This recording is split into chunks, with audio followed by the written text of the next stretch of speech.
Madam President, members of the Court, there is an urgent need for provisional measures to protect Palestinians in Gaza from the irreparable prejudice caused by Israel's violations of the Genocide Convention.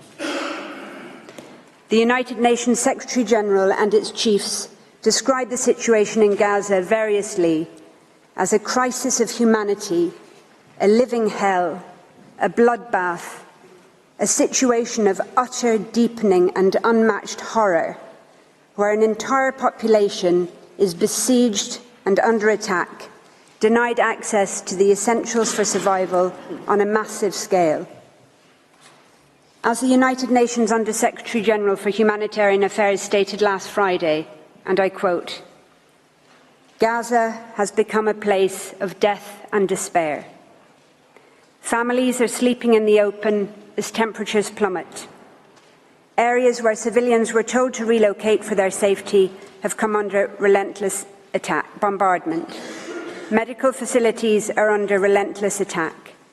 The few hospitals that are partially functional are overwhelmed with trauma cases, critically short of all supplies, and inundated by desperate people seeking safety. A public health disaster is unfolding. Infectious diseases are spreading in overcrowded shelters as sewers spill over. Some 180 women are giving birth daily amidst this chaos. People are facing the highest levels of food insecurity ever recorded. Famine is around the corner. For children in particular, the last 12 weeks have been traumatic. No food, no water, no school, nothing but the terrifying sounds of war, day in and day out. Gaza has simply become uninhabitable. Its people are witnessing daily threats to their very existence, while the world watches on." End quote. The Court has heard of the horrific death toll and of the more than 7,000 Palestinian men, women and children reported missing, presumed dead or dying slow, excruciating deaths trapped under the rubble. Reports of field executions and torture and ill-treatment are mounting, as are images of decomposing bodies of Palestinian men, women and children left unburied where they were killed, some being picked upon by animals. It is becoming ever clearer that huge swathes of Gaza, entire towns, villages, refugee camps, are being wiped from the map. As you have heard, but it bears repeating, according to the World Food Programme, 4 out of 5 people in the world in famine or a catastrophic type of hunger are in Gaza right now. Indeed, experts warn that deaths from starvation and disease risk significantly outstripping deaths from bombings. The daily statistics stand as clear evidence of the urgency and of the irreparable prejudice. On the basis of the current figures, on average, 247 Palestinians are being killed and are at risk of being killed each day, many of them literally blown to pieces. They include 48 mothers each day, 2 every hour, and over 117 children each day, leading UNICEF to call Israel's actions a war on children. On current rates which show no sign of abating, each day, over 3 medics, 2 teachers, more than 1 United Nations employee, and more than 1 journalist will be killed, many while at work or in what appear to be targeted attacks on their family homes or where they are sheltering. The risk of famine will increase each day. Each day, an average of 629 people will be wounded, some multiple times over, as they move from place to place, desperately seeking sanctuary. Each day, over 10 Palestinian children will have 1 or both legs amputated, many without anaesthetic. Each day, on current rates, an average of 3,900 Palestinian homes will be damaged or destroyed. More mass graves will be dug. More cemeteries will be bulldozed and bombed and corpses violently exhumed, denying even the dead any dignity or peace. Each day, ambulances, hospitals and medics will continue to be attacked and killed. The first responders who have spent 3 months without international assistance, trying to dig families out of the rubble with their bare hands, will continue to be targeted. On current figures, one will be killed almost every second day, sometimes in attacks launched against those attending the scene to rescue the wounded. Each day, yet more desperate people will be forced to relocate from where they are sheltering, or will be bombed in places where they have been told to evacuate to. Entire multi-generational families will be obliterated, and yet more Palestinian children will become WCNSF, Wounded Child, No Surviving Family, the terrible new acronym born out of Israel's genocidal assault on the Palestinian population in Gaza. There is an urgent need for provisional measures to prevent imminent, irreparable prejudice to the rights in issue in this case. There could not be a clearer or more compelling case. In the words of the Commissioner General of the United Nations Relief and Works Agency, there must be an end to the decimation of Gaza and of its people. Turning to the Court's case law, as the Court has recently reaffirmed, and I quote, "The condition of urgency is met when acts susceptible of causing irreparable prejudice can occur at any moment before the Court makes a final decision on the case." End quote. That is precisely the situation here. Any of those matters to which I have referred can and are occurring at any moment. United Nations Security Council resolutions demanding, quote, "the immediate, safe, unhindered delivery of humanitarian assistance at scale throughout Gaza and full, rapid, safe and unhindered humanitarian access," end quote, remain unimplemented. United Nations General Assembly resolutions calling for a humanitarian ceasefire have been ignored. The situation could not be more urgent. Since these proceedings were initiated on the 29th of December 2023 alone, an estimated over 1,703 Palestinians have been killed in Gaza and over 3,252 injured. As to the criterion of irreparable prejudice, for decades now, the Court has repeatedly found it to be satisfied in situations where serious risks arise to human life or to other fundamental rights. In the cases of Georgia, Russia and Armenia, Azerbaijan, the Court ordered provisional measures, having found a serious risk of irreparable prejudice where hundreds of thousands of people had been forced from their homes. In ordering provisional measures in the latter case, the Court noted the context of, I quote, "the long-standing exposure of the population to a situation of vulnerability, including hindrances to the importation of essential goods, causing shortages of food, medicine and other life-saving medical supplies," end quote.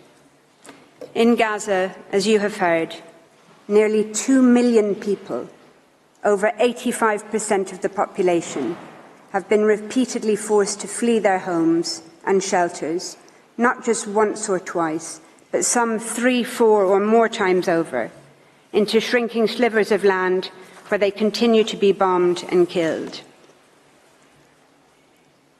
This is a population that Israel had already made vulnerable through 16 years of military blockade and crippling de-development. Today, Israel's hindrances to the import of food and essential items have brought Gaza to the brink of famine, with adults, mothers, fathers, grandparents regularly foregoing food for the day so that children can eat at least something. Medicine shortages and the lack of medical treatment, clean water and electricity are so great that large numbers of Palestinians are dying or are at imminent risk of dying preventable deaths. Cancer and other services have long shut down. Women are undergoing caesarean sections without anaesthetic in barely functioning hospitals, described as scenes from a horror movie, with many undergoing otherwise unnecessary hysterectomies in an attempt to save their lives. In the Canada-Syria torture case, the court made clear that, I quote, individuals subject to torture and other acts of cruel, inhuman or degrading treatment or punishment are at serious risk of irreparable prejudice. Well, Palestinians in Gaza are also at risk of such irreparable prejudice, with videos of Palestinian boys and men rounded up and stripped and degraded broadcast to the world, alongside footage of serious bodily harm and accounts of serious mental harm and humiliation. In Qatar, United Arab Emirates, the court considered provisional measures to be justified, having regard to the risk of irreparable prejudice deriving from factors such as people being forced to leave their places of residence without the possibility of return, the psychological distress of temporary or potentially ongoing separation from their families, and the harm associated with students being prevented from taking their exams. If provisional measures were justified there, how could they not be in Gaza, where countless families have been separated, with some family members evacuating under Israeli military orders and others staying behind at extreme risk to care for the wounded, infirm and the elderly, where husbands, fathers and sons are being rounded up and separated from their families, taken to unknown locations for indeterminate periods of time. In the Qatar case, the court issued a provisional order where harm to approximately 150 students was an issue. In Gaza, 625,000 school children have not attended school for 3 months, with the United Nations Security Council expressing deep concern, I quote, that the disruption of access to education has a dramatic impact on children and that conflict has lifelong effects on their physical and mental health. Almost 90,000 Palestinian university students cannot attend at university in Gaza. Over 60% of schools, almost all universities, and countless bookshops and libraries have been damaged or destroyed, and hundreds of teachers and academics have been killed, including deans of universities and leading Palestinian scholars, obliterating the very prospects for the future education of Gaza's children and young people.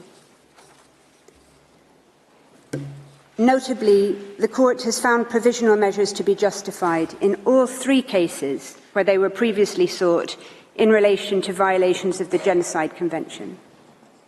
It did so in Bosnia and Serbia in 1993, finding on the basis of evidence that was certainly no more compelling than that presently before the court, that it was sufficient to determine that there was, and I quote, a grave risk of acts of genocide being committed. The court found provisional measures to be justified in the Gambia-Myanmar case on the basis of a risk of irreparable prejudice to the Rohingya, subject to, quote, mass killings as well as beatings, the destruction of villages and homes, denial of access to food, shelter, and other essentials of life. More recently, in indicating provisional measures in Ukraine-Russia, the court considered that Russia's military activities had, quote, resulted in numerous civilian deaths and injuries and caused significant material damage, including the destruction of buildings and infrastructure, end quote, giving rise to a risk of irreparable prejudice. The court had regard to the fact that, quote, attacks are ongoing and are creating increasingly difficult living conditions for the civilian population, end quote, which it considered to be extremely vulnerable. The court also considered the fact that, I quote again, many persons have no access to the most basic foodstuffs, potable water, electricity, essential medicines or heating, and that many were attempting to flee under extremely insecure conditions. This is occurring in Gaza on a much more intensive scale to a besieged, trapped, terrified population that has nowhere safe to go. Lest the contrary be suggested, it is clear from Ukraine-Russia that the fact that the urgent risk of irreparable harm arises in a situation of armed conflict does not undermine, much less preclude, a request for provisional measures. That's also clear from the Court's other judgments. So in the case of armed activities on the territory of the Congo, for example, the Court ordered provisional measures based on its finding that, quote, persons, assets and resources present on the territory of the Congo, particularly in the area of conflict, remain extremely vulnerable, and that there was a serious risk that rights at issue in the case may suffer irreparable prejudice, end quote. Similarly, in Costa Rica, Nicaragua, the Court indicated provisional measures in part on the basis that the presence of troops in the disputed territory gave rise, I quote, to a real and present risk of incidents liable to cause irremediable harm in the form of bodily injury or death, end quote. In relation to the Genocide Convention in particular, the Court recalled in Gambia, Myanmar, that, quote, states parties expressly confirmed their willingness to consider genocide as a crime under international law, which they must prevent and punish independently of the context of peace or of war in which it takes place, end quote. More recently, in the case of Guyana, Venezuela, the Court considered that the serious risk of Venezuela, quote, acquiring and exercising control and administration of the territory in dispute, end quote, gave rise to a risk of irreparable prejudice to the rights asserted in the case. Similar factors are an issue here, having regard to the territorial ambitions and settlement plans for Gaza being raised by members of the Israeli government, and the relationship of those factors to the very survival of Palestinians in Gaza as such. Similarly, any scaling up by Israel of access of humanitarian relief to Gaza in response to these proceedings or otherwise would be no answer to South Africa's request for provisional measures. In the case of Iran, United States, the Court found a risk of irreparable harm from the exposure of individuals to danger to health and life caused by restrictions placed on medicines and medical devices, foodstuffs and other goods required for humanitarian needs. That was notwithstanding the assurances offered by the United States for it to expedite the consideration of humanitarian issues, and notwithstanding the fact that essentials were in any event exempt from the United States sanctions.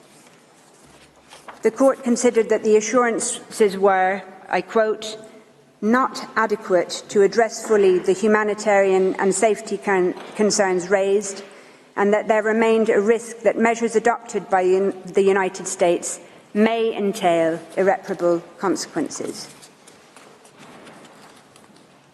In Armenia, Azerbaijan, unilateral undertakings to alleviate restrictions alongside the full resumption of humanitarian and commercial deliveries did not defeat requests for the indication of provisional measures. The Court was clear that while contributing, quote, towards mitigating the imminent risk of irreparable prejudice resulting from the military operation, those developments did not remove the risk entirely. Indeed, in Georgia, Russia, the Court made clear that it considers a serious risk to subsist where, quote, the situation is unstable and could rapidly change. The Court considered, quote, given the ongoing tension and the absence of an overall settlement to the conflict in this region, populations also remain vulnerable, end quote. Israel continues to deny that it is responsible for the humanitarian crisis it has created, even as Gaza starves. The aid it has belatedly begun to allow in is wholly inadequate and does not come anywhere close to the average 500 trucks being permitted daily before October 2023, even under the blockade. Any unilateral undertakings Israel might seek to give about future aid would not remove the risk of irreparable prejudice, not least considering Israel's past and current conduct towards the Palestinian people, including the 16 years of brutal siege on Gaza. In any event, as the United Nations Secretary-General has made absolutely clear, it is a mistake to measure, quote, the effectiveness of the humanitarian operation in Gaza based on the number of trucks allowed in. As he stressed, I quote, the real problem is that the way Israel is conducting this offensive means that the conditions for the effective delivery of humanitarian aid no longer exist. That would require security, staff who can work in safety, logistical capacity, and the resumption of commercial activity. It requires electricity and steady communications. All of these remain absent, end quote. Indeed, only shortly after Israel opened the Kerem Shalom crossing to goods in late December 2023, it was struck in a drone attack, killing 5 Palestinians and leading to another temporary closure. Nowhere and nobody is safe. As the United Nations Secretary-General and all its chiefs have made clear, without a halt to Israel's military operations, crossings, aid convoys and humanitarian workers, like everyone and everything else in Gaza, remain at imminent risk of further irreparable prejudice. An unprecedented 148 United Nations staff have been killed to date. Without a halt to Israel's military activity in Gaza, there will be no end to the extreme situation facing Palestinian civilians. Madam President, members of the Court, if the indication of provisional measures was justified on the facts in those cases I have cited, how could it not be here, in a situation of much greater severity, where the imminent risk of irreparable harm is so much greater? How could they not be justified in a situation that humanitarian veterans from crises spanning as far back as the killing fields of Cambodia, people who, in the words of the United Nations Secretary-General, have seen everything, if they say it is so utterly unprecedented that they are out of words to describe it? It would be a complete departure from the long and established line of jurisprudence that this Court has firmly established and recently reconfirmed for the Court not to order provisional measures in this case.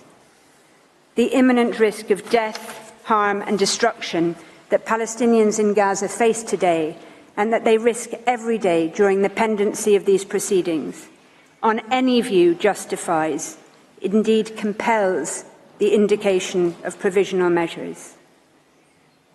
Some might say that the very reputation of international law, its ability and willingness to bind and to protect all peoples equally, hangs in the balance.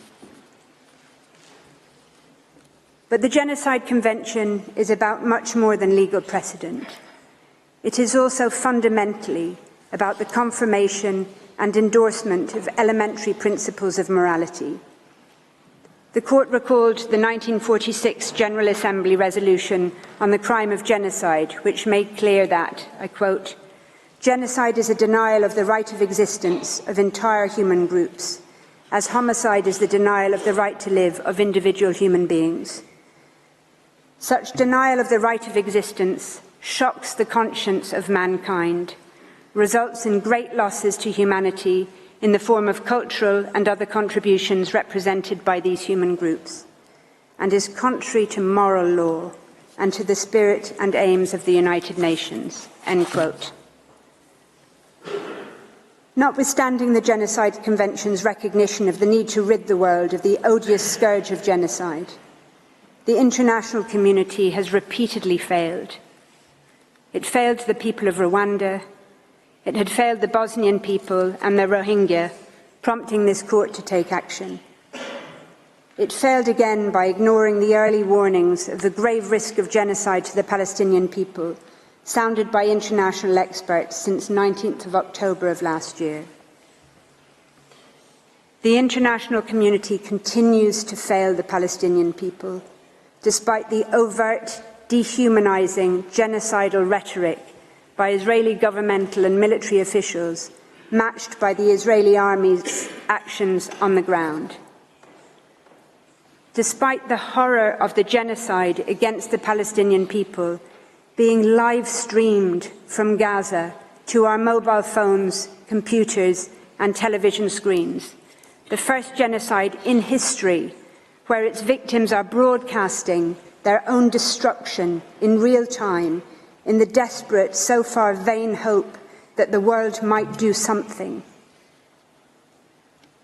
Gaza represents nothing short of a moral failure, as described by the usually circumspect International Committee of the Red Cross. As underscored by United Nations chiefs, that failure has, I quote, repercussions not just for the people of Gaza, but for the generations to come who will never forget these over 90 days of hell and assaults on the most basic precepts of humanity. As stated by a United Nations spokesperson in Gaza last week, at the site of a hospital clearly marked with the symbol of the Red Crescent, where 5 Palestinians, including a 5-day-old baby, had just been killed. The world should be absolutely horrified.